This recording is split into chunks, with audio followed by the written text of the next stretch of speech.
네, 4.7 재보궐선거 이제 딱 이틀 앞으로 다가왔습니다. 사전투표는 이번 선거에 대한 열기를 반영하면서 지난 주말 끝이 났고요. 더불어민주당과 국민의힘 모두 남은 기간 동안 한 표라도 더 끌어안기 위해서 그야말로 총력전을 벌이고 있습니다. 저희 YTN 정치부 기자들이 이번 재보궐선거 관련 소식 연일 자세하게 전해드리고 있는데요. 오늘은 우철이 이경국, 국철 콤비가 여러분과 함께합니다. 이경국 기자. 네, 안녕하십니까. 네, 저희가 남산에 계속 있었는데 오늘은 장소를 좀 옮겨봤어요. 네, 그렇습니다. 제 뒤로 보이는 곳이 바로 이번 서울시장 선거의 승자를 기다리고 있는 서울특별시청입니다. 저희가 서울시청 앞 서울광장에 특별 야외 스튜디오를 꾸리고 이렇게 시청자 여러분들께 인사를 드리고 있습니다.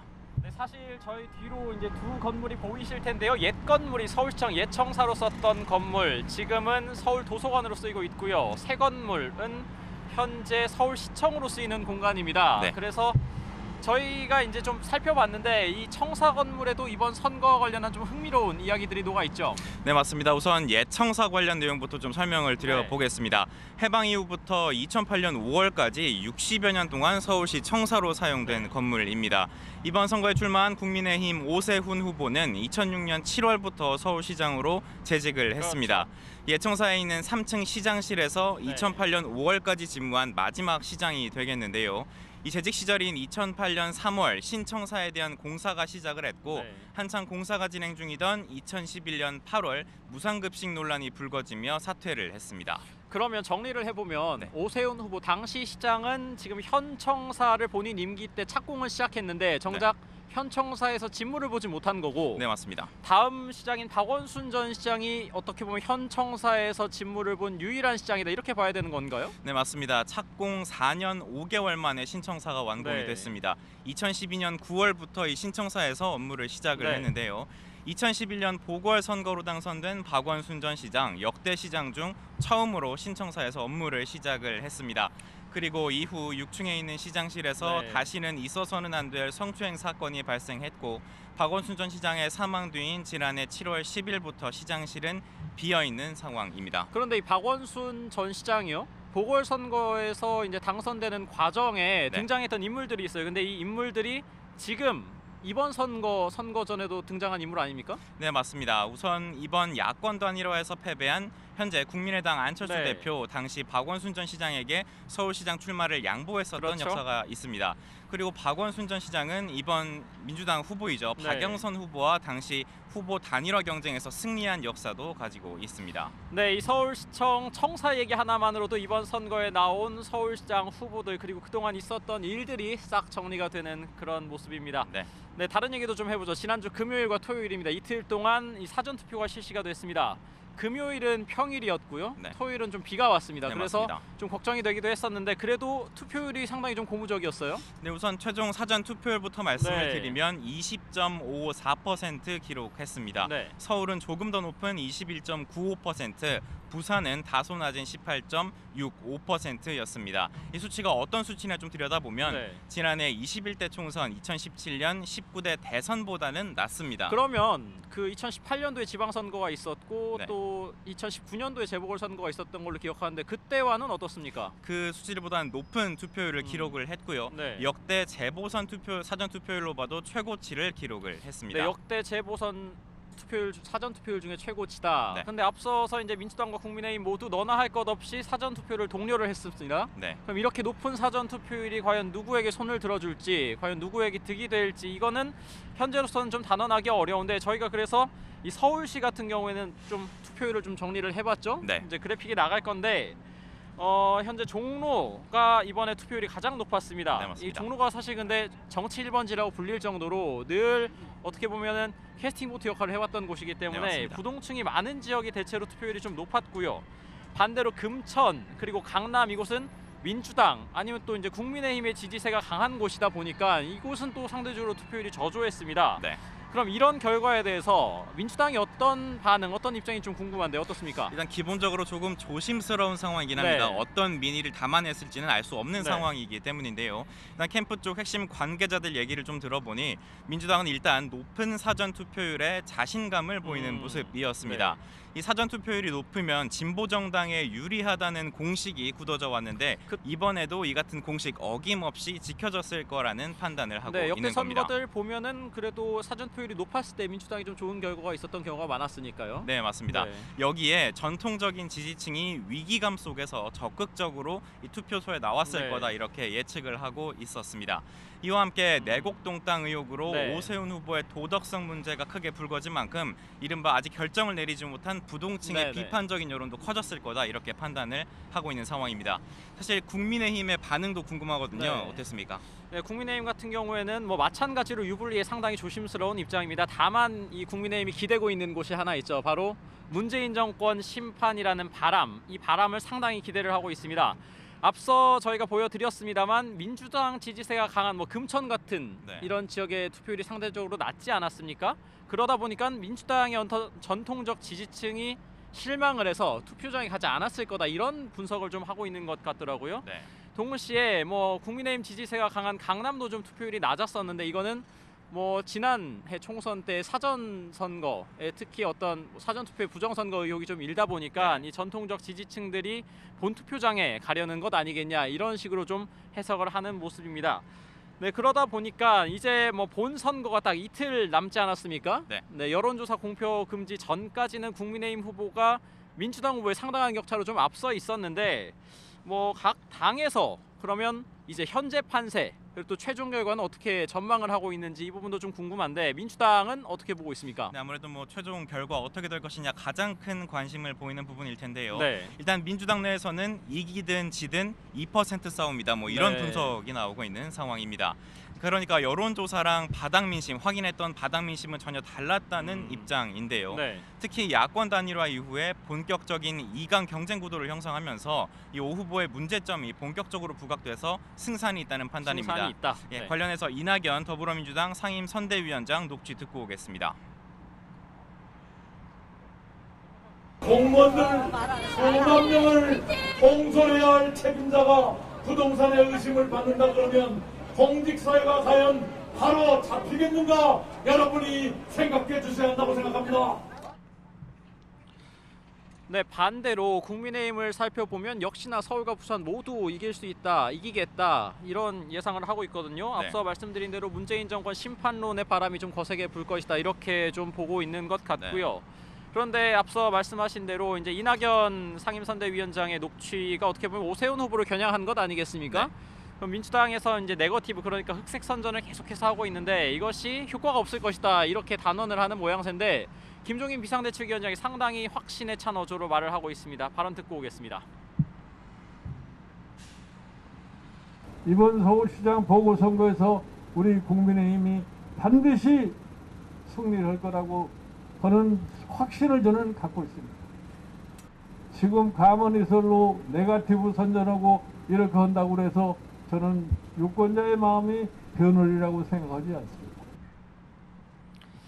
네, 지금 또 이 오세훈 후보를 둘러싸고 생태탕 논란이 이른바 또 일고 있지 않습니까? 네, 한마디로 이제 측량 현장에 오세훈 후보가 있었냐 없었냐 이건데 오세훈 후보는 뭐 대질 신문하면 끝날 일이다 이렇게 자신감을 내보이고 있고요. 네. 다만 국민의힘도 걱정을 하고 있는 것이 있습니다. 바로 이번 선거가 보궐선거다 보니까 민주당의 강성 지지층 그리고 또 어떤 조직의 표가 강하게 결집할 경우에는 격차가 그렇게 나지 않을 수 있다라고 보고 경계심을 좀 늦추지 않고 있는 모양새입니다. 네.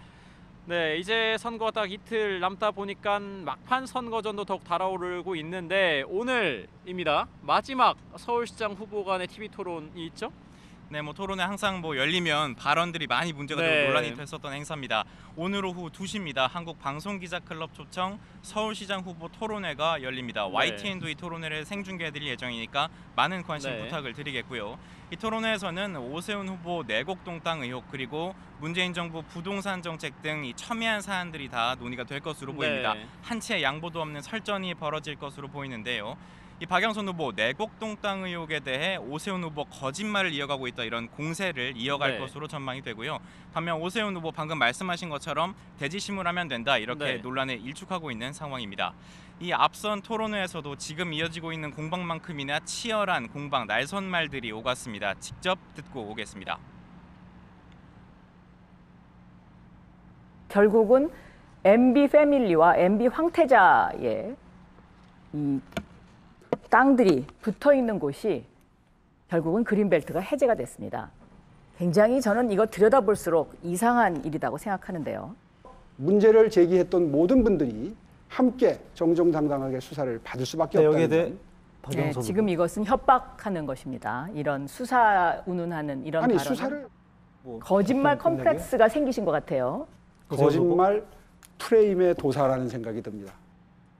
시중에는 도쿄 영선 얘기도 돌아다니고 해외 부동산 투자 얘기도 돌아다니고 이명박 정권 시절에 저희 가족이 고통을 받고 사찰을 받았던 하나의 증거물입니다. 네, 보궐선거 전 열리는 마지막 TV 토론입니다. 더욱 관심이 집중되고 있는 상황인데요. 특히나 적지 않은 부동층의 막판 표심을 가를지 관심이 집중이 되고 있습니다. 네, 서울시장 선거는 저희가 알아본 대로 또 오늘 후보간 토론회로 더욱 열기가 뜨거워지고 있는데 사실 부산시장 선거 상황도 상당히 궁금하거든요. 네, 맞습니다. 부산 구석구석을 다니면서 바닥 민심을 며칠째 샅샅이 훑고 있는 저희 기자가 있습니다. 야당 부반장입니다. 백종규 기자 불러보겠습니다. 백종규 기자, 오늘은 어디에 나가 있습니까? 네, 이곳은 부산에서 유동 인구가 가장 많은 곳이죠. 부산의 명동이라고 불리고 있는 서면거리에 나와 있습니다. 네, 부산도 4.7 재보궐선거가 다가오면서 선거 분위기가 달아오르고 있다고 하는데요. 오늘 부산시장 후보들 서로 다른 방법으로 유권자들의 표심을 공략한다고요? 네, 그렇습니다. 더불어민주당 김영춘 후보부터 일정을 살펴보겠습니다. 김 후보는 남은 기간 한 명의 시민이라도 더 만나기 위해서 이른 아침부터 빡빡한 일정을 소화하고 있는 상황입니다. 아침에는 수영구에서 출근 인사를 진행했고요. 조금 전부터는 이틀 동안 부산 전역을 돌면서 최대한 많은 사람을 만나고 소통하는 48시간 릴레이 퍼레이드에 나섰습니다. 김 후보는 오늘 부산 사상구, 북구, 강서구, 사하구, 서구를 차례로 돌며 막바지 바닥 민심 잡기에 나서는데요. 김영춘 후보 캠프는 최근 국내인 박형준 후보와 관련한 다양한 의혹들이 쏟아지면서 박 후보를 지지하던 유권자 상당수가 부동층으로 돌아섰다고 판단해 이 같은 현장 유세 일정을 잡았습니다. 김 후보는 남은 기간 아직 표심을 결정하지 못한 분들을 투표장으로 나오도록 만들어 지지세를 높인다는 계획입니다. 48시간 퍼레이드 유세에는 민주당 소속 시의원, 구의원 등도 참여해 막판 표심 잡기에 나설 예정인데요. 반면 국민의힘 박형준 후보는 부산 원도심을 찾아 민심 다지기에 나섭니다. 박 후보는 조금 전 이곳 서면에서 출근길 인사를 통해 시민들을 만났고요. 이후에는 출마 선언을 했던 동구에서 박진 의원과 나경원, 원유철, 조훈현 전 의원 등과 함께 부산 진시장 표심 잡기에 나섭니다. 박 후보는 현장 유세에서 원도심 재개발을 통해 부산의 새로운 도약을 시작하자는 메시지를 내놓을 예정입니다. 또 중도 보수가 힘을 합쳐 현 정부를 심판해야 한다는 점을 내세운다는 계획입니다. 여야 부산시장 후보들 오늘 저녁에는 부산 KNN에서 주최하는 생방송 TV 방송 토론회에서 만나는데요. 보궐선거가 이틀 앞으로 나가온 만큼 치열한 논쟁은 불가피할 것으로 보입니다. 네, 서로 다른 전략으로 시민들의 마음을 얻기 위해서 두 후보 모두 상당히 분주한 모습인 것 같은데요. 선거가 가까워지면서 상대방의 의혹을 부각하는 방식의 이런 여론전도 심화되고 있죠. 네, 그렇습니다. 민주당 김영춘 후보는요. MB정부와 박근혜 정부의 보수정권 시절을 상실의 10년이라고 표현했습니다. 그러면서 박형준 후보도 공동 책임이 있다고 비판하고 나서고 있는 상황인데요. 또 박 후보가 청와대 정무수석 당시 가덕도 신공항이 잘못된 방향이었다고 밝힌 것을 강조하면서 박 후보의 이중적 행태를 지적하고 있습니다. 이와 함께 선거 캠프에서도 박 후보를 강하게 압박하고 있는데요. 김 후보 캠프는 박 후보의 가족을 투기 공동체로 규정하면서 관련된 의혹을 6대 게이트로 정리해 발표하기도 했습니다. 그러면서 박 후보 측이 오늘 오후 4시까지 각종 비리 의혹에 대해 사죄하지 않으면 수사기관 고발을 포함한 모든 법적 조치를 하겠다고 엄포를 내린 상황입니다. 이에 대해 박형준 후보 측도 김 후보와 현 정부의 부동산 정책 실패를 연결지어 공세를 펴는 맞불 작전에 나섰는데요. 박 후보는 임대료를 올리지 못하게 임대차 3법을 만들어 놓고 자신들은 법이 통과하기 직전 전셋값을 올린 것이 깨끗한 정권이냐고 목소리를 높이고 있습니다. 박 후보 캠프 측 역시 김 후보가 지난 2011년 민주당 최고위원이었을 때 주택임대차법 개정안 통과를 주장해놓고 정작 자기 집 세입자에게는 2014년, 2016년, 2020년에 세 차례나 임대료를 올려받았다고 주장하며 부동산 위선의 끝판왕이라고 공세를 이어가고 있습니다. 지금까지 부산에서 전해드렸습니다. 네, 부산 현지에서 민심을 정말 샅샅이 취재하고 있는 백준규 기자로부터 부산시장 선거 상황도 자세하게 들어봤습니다. 이경국 기자. 네, 마지막으로 이제 이틀 남은 선거, 민주당과 국민의힘 막판 전략도 좀 알아보겠습니다. 민주당 남은 기간 필승 전략 뭡니까? 일단 국민의힘 후보들을 상대로 너무 많은 의혹이 제기됐다 이런 겁니다. 네. 그래서 이 의혹들에 대한 집중 공세를 이어갈 전망인데요.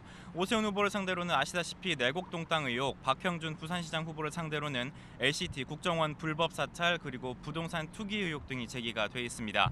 이 국민의힘 후보들이 너무 많은 의혹이 불거져서 공직을 맡기에는 윤리성에 큰 결함이 있다, 흠결이 있다 이렇게 판단을 하고 있는 겁니다. 네. 국민의힘 같은 경우에는 지금 뭐 일단 부동산 이런 문제에 대해서 문재인 정권 심판 기조를 계속 유지한다는 거고요. 특히 문재인 정권에 실망한 20, 30대 그리고 과거 민주당을 지지했던 중도층의 적극적인 투표를 독려한다는 겁니다. 이번 시간 저희가 준비한 내용은 여기까지고요. 잠시 뒤인 11시 50분에는 민주당 선거를 총괄하고 있는 이낙연 상임선거대책위원장 이 자리에서 만나볼 겁니다. 기대해 주시고요. 지금까지 저희는 새해 서울시장을 기다리고 있는 서울특별시청에서 전해드렸습니다.